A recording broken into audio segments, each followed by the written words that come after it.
Good morning, all of you. Myself, Deepjyoti. And myself, Aisha.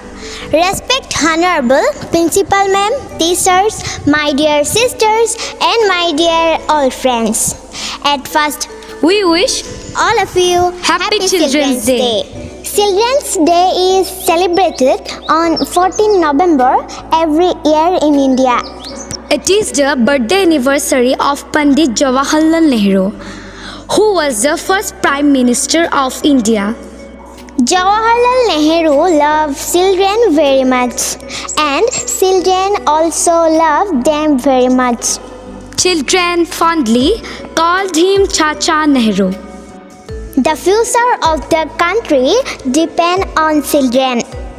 On this day, school and college organize various events for the students.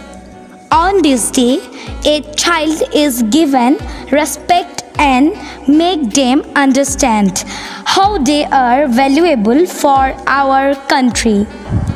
Children's Day is success when our country will be free from child labor and every child get the same right to education. Thank you very much.